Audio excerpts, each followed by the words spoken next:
여러분의 여름은 어떠셨나요?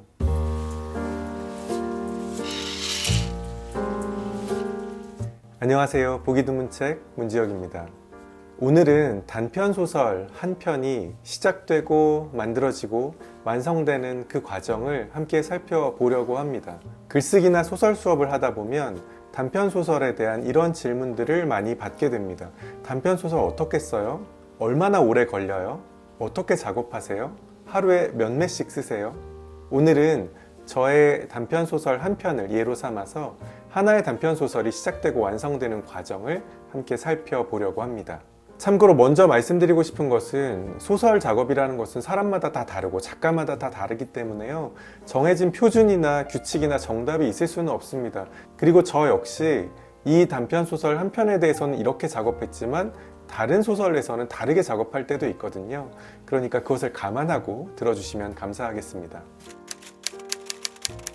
자, 오늘 제가 샘플로 다뤄볼, 예시로 다뤄볼 단편 소설은 지난 봄에 문학과 사회라는 문예지에 발표했던 제 단편 소설 허리케인 나이트라는 소설입니다.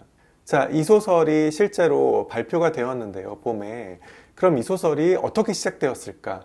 단편 소설을 쓰는 첫 번째 단계는 바로 동기부여, 모티베이션이라는 단계일 겁니다. 이건 아주 근원적인 질문인데요. 이 소설 왜 써야 되지? 라는 것입니다.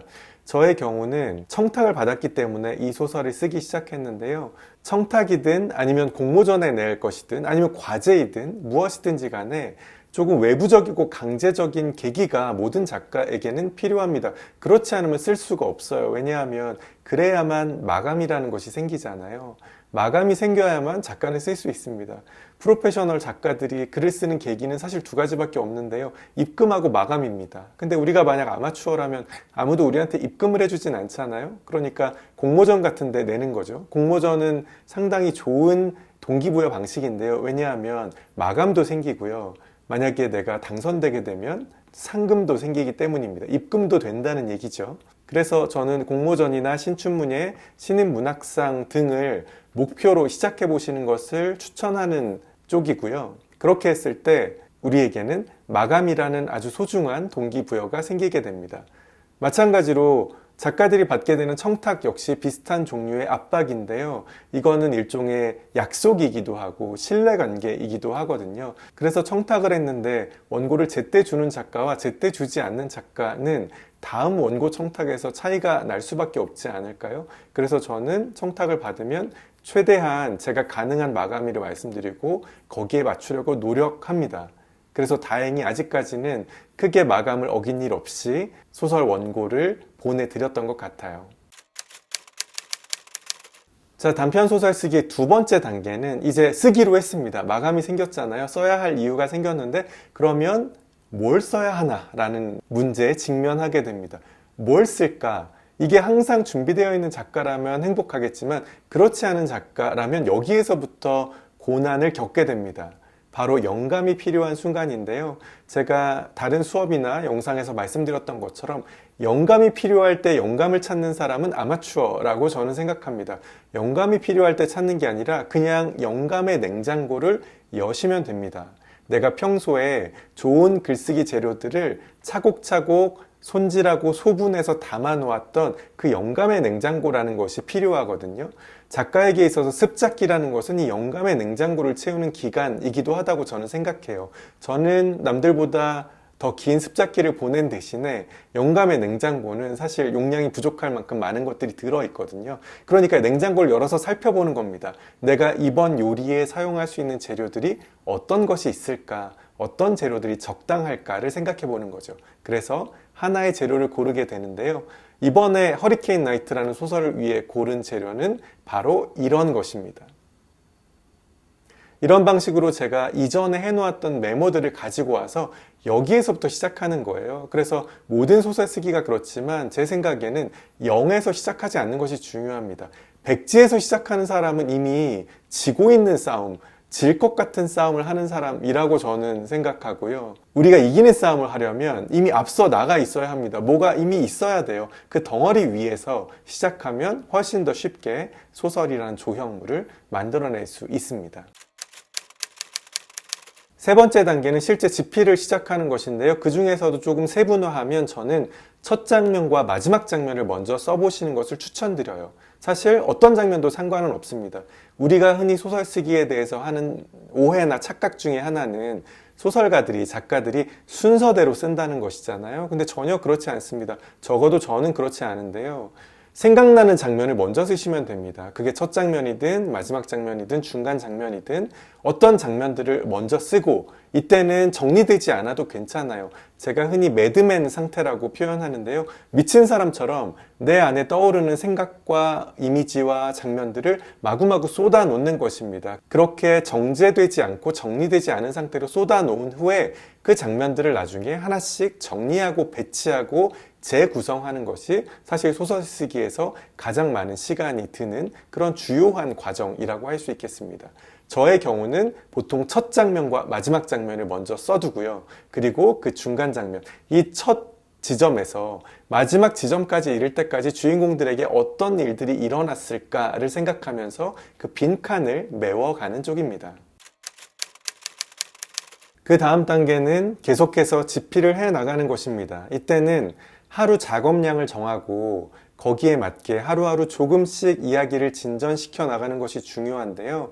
아까 제가 첫 장면과 마지막 장면을 써준다고 했잖아요. 그러면 이제 시작점과 끝점이 생기기 때문에 조금씩 이야기를 진전시킬 동기와 방향이 생기게 됩니다. 그러면 저의 경우는 하루에 원고지 5매를 기준으로 하는데요.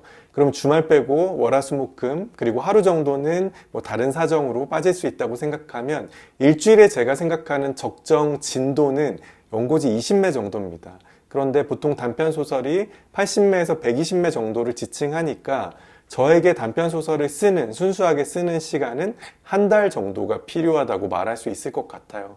그래서 저의 경우는 청탁을 받을 때 3개월 정도 여유가 있지 않으면 그것을 받아들이지 못하는 편입니다. 수락하지 못하는데요. 이유는 쓰기 전에 준비해야 되는 시간이 있고 쓴 다음에 또 고쳐야 되는 시간이 있잖아요. 그래서 전에 전혀 쓰지 않았던 완전히 새로운 신작 단편 소설을 쓰는 데는 저는 3달 정도 필요한 것 같습니다. 좀 여유 있게 잡아서요. 그래서 이 단계에서는 매일매일 조금씩 목표량을 가지고 내가 원하는 지점까지 이야기를 진전시킨 것. 이때는 뒤돌아보지 않는 것이 중요합니다. 뒤돌아보기 시작하면 왜 그런 분들 있잖아요. 하루 작업을 시작하면서 이제까지 했던 작업들을 계속 돌아보면서 고치고 또 수정하고 퇴고하고 하는 분들이 계시는데 그러면 앞으로 나아가기가 어렵습니다. 일단 초고를 완성할 때까지는 뒤를 돌아보지 않고 앞으로 쭉 나가는 것이 중요합니다. 초고가 완성되어야 비로소 우리는 그 이야기의 진짜 의미를 깨달을 수 있고 그래야 고칠 수도 있기 때문입니다. 자, 그러면 드디어 초고가 완성되었습니다. 일단 기쁘죠? 수고하셨습니다. 축하드리고요. 초고가 완성된 다음에 할 일은 일단 첫 번째는 냉각기를 갖는 것입니다. 많은 분들이 완성되면 이제 조급한 마음, 조바심 때문에 어떻게 해야 바로 고칠 수 있을까를 마지막 문장 쓰자마자 바로 시작하시는 경우가 있는데 그건 저는 좋지 않다고 생각하고요. 일단 내가 쓴 초고는 나와 감정적으로 매우 밀접하게 연결되어 있기 때문에 이 정신적 탯줄을 끊는 기간이 필요합니다. 내가 쓴 작품으로부터 내가 멀어지는 기간, 시간이, 물리적인 시간이 필요한 것인데요.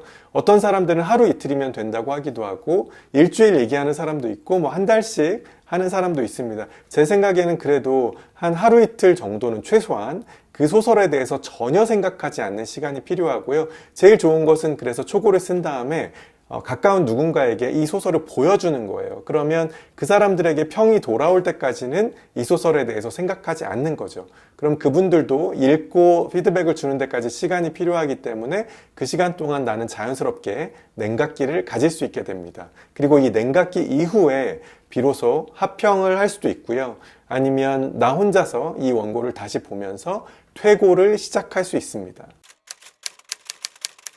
퇴고에서 우리가 해야 될 일은 굉장히 다양한데요. 제가 여기서 다 말씀드릴 수는 없지만 좀 요약해서 말하자면 디테일의 해상도를 높이는 것이 일단 필요하고요. 대충 써놓은 부분들 명확하고 정확하게 섬세하게 다듬어야 하고, 두 번째로는 장면을 극대화하는 것이 필요합니다. 우리가 어떤 장면을 쓸 때 그 장면이 필요하다는 건 알아요. 그렇지만 그 장면을 가장 좋은 장면으로 만들지는 못하거든요. 보통 초고에서는. 그렇기 때문에 퇴고를 하면서는 이 장면이 가지고 있는 잠재력을 최대한 끌어내서 가장 좋은 장면으로 만드는 그런 작업이 필요하고요.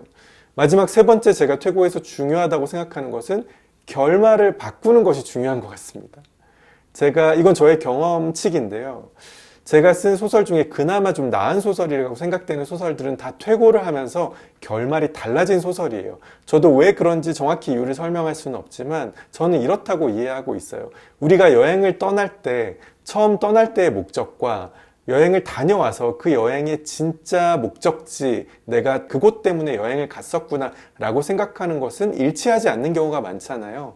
글쓰기도 마찬가지라서 시작하기 전에 내가 생각한 어떤 결말이 있지만 대개 쓰면서 그 결말은 사라지고 더 좋은 결말, 새로운 결말, 더 그럴듯하고 자연스럽고 개연성 있고 필연적인 결말을 내가 찾아내기 마련입니다. 만약 그랬다면 우리는 성공한 이야기를 쓰는 셈이 되는 건데요.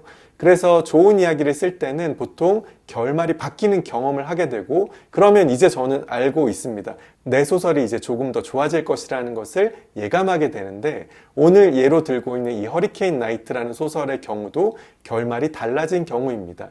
원래는 굉장히 밋밋한 결말이었는데요. 스포일러가 될 수 있으니까 지금 말씀드리진 못하겠지만 제가 결말의 어떤 부분을 살짝 바꾸었고, 그랬더니 그 살짝 바꾼 것 때문에 이 소설 전체가 다른 의미가 되는 그런 일이 벌어지게 되었습니다. 그래서 저는 이 소설의 결말을 마음에 들어하는 편이고요. 바뀐 결말을요. 아마 여러분의 소설에도 잘 들여다보시면 새롭게 바뀔 수 있는 가능성들이 이미 이야기 안에 내재되어 있을 가능성이 높습니다. 그러니까 결말을 바꾸는 것이 퇴고에서 중요하다라고 말씀드릴 수 있을 것 같네요. 자, 그 다음 단계, 이제 거의 다 끝났습니다. 거의 마지막 단계가 바로 원고를 보내는 것이죠. 송고인데요. 만약에 공모에 낸다면 이제 우편으로 보내는 것이겠고, 저의 경우는 이제 문예집 담당 편집자님께 원고를 보내는 건데, 문예지의 시를 초고입니다 라고 해서 보내지만 사실 퇴고를 거쳤잖아요. 그래서 저에게는 이것이 2고인 셈이죠.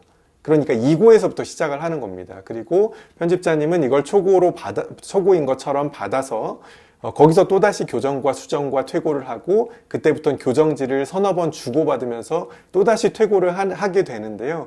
그러니까 실제로 발표되는 원고는 4고에서 5고 정도 상태의 원고가 발표된다라고 보시면 되겠습니다. 단편소설 쓰기의 마지막 단계는 바로 발표입니다. 저의 경우 이 허리케인 나이트라는 소설은 문학과 사회 라는 문예지 2024년 봄호에 게재되었고요. 그래서 만약에 이 바뀐 결말이 궁금하신 분들은 이 문예지에서 이 소설을 확인해 보실 수 있습니다. 또 만약 내가 신춘문예나 공모전에 냈다면 아마 당선작이 발표되면서 발표되게 되겠죠. 그것이 내 소설이라면 가장 좋겠지만 그렇지 않다고 해도 너무 실망하실 필요는 없습니다. 우리는 이미 한 편의 소설을 써서 퇴고해서 응모했고, 그것이 다른 사람의 것이 선택되기는 했지만 내 소설 역시 발표되었다, 결과가 판명됐다 라고 생각하시면 좋습니다. 그러면 이제 어떻게 될까요? 우리는 이제 다음 마감을 향해서, 또 다음 소설을 향해서 나아가면 됩니다. 그리고 아마도 이런 과정이 계속해서 쌓이고 훈련되고 연습되면서 우리가 쓰는 단편 소설의 수준과 기술과 깊이는 더 좋아질 거라고 저는 생각합니다. 한 가지 더 추가하자면요, 레퍼런스의 존재가 있는데요. 이 레퍼런스는 내가 어떤 소설을 쓸 때 참고하는 참고 문헌의 목록을 일반적으로는 가리키지만, 저는 음악이나 그림이나 영화나 드라마 같은 다른 종류의 예술, 다른 장르의 예술도 레퍼런스가 될 수 있다고 생각합니다. 저의 경우 이 소설을 쓸 때는 그림 레퍼런스가 있었는데요. 제가 허리케인 나이트라고 이제 제목을 미리 정하고 나서, 원래 제목은 블랙아웃이었지만 이걸 바꿔서 허리케인 나이트라고 바꾸고 검색을 해보니까 이런 제목의 그림이 이미 있는 거예요. 그래서 이 그림을 오랫동안 보면서 소설이 막히거나 잘 안 될 때마다 이 그림 생각을 했습니다. 그리고 이 그림을 다시 띄워서 보기도 하고요. 그래서 이런 다른 장르 혹은 다른 예술에서 주는 영감과 위로들이 내가 꼭 내용적으로 연결되지는 않더라도 여기서 이제 제목만 같은 예술인데요. 이것이 내가 어떤 작품을 창작하는데 도움이 될 수 있다고 저는 믿고 있어요. 그래서 이런 방법도 참고해 보시면 좋을 것 같습니다. 자, 마지막으로 제가 왜 오늘 여기 집이 아니라 다른 공간에서 이런 걸 찍고 있을까 좀 궁금하셨던 분도 계실 텐데요. 저도 여기가 지금 굉장히 낯섭니다. 여기 처음 제가 와보는 곳인데 어디냐면 강원도 평창에 있는 숙소인데요. 왜냐하면 제가 방금 말씀드렸던 허리케인 나이트라는 단편 소설로 2024년 이효석 문학상 우수상을 받게 되었기 때문입니다. 그리고 바로 내일이 그 시상식이라서요. 이효석 문학관이 여기 봉평에 있거든요. 평창과 바로 옆에 있는 봉평에 있어서 이제 가까운 숙소를 잡아서 제가 오늘 밤에 미리 내려왔습니다. 비가 근데 많이 왔어요. 그래서 밤에 빗길을 뚫고 2시간 반 정도 운전을 해서 여기까지 왔는데요. 이제 오늘 자고 내일 아침에 시상식이 진행될 예정입니다. 그래서 또 많은 작가님들도 만나고 또 다른 손님들도 만나게 될 텐데요. 이번 이효석 문학상 대상은 손보미 작가님의 작품에 돌아갔고요. 또 제가 좋아하고 존경하는 많은 다른 작가님들과 함께 우수상을 받게 되었는데요.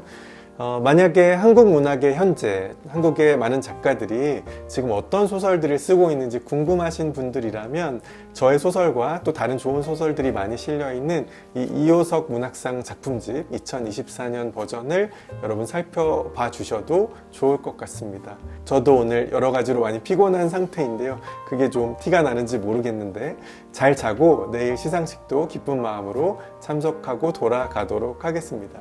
그러면 우리는 또 다음 영상에서 만나도록 할게요. 안녕히 계세요.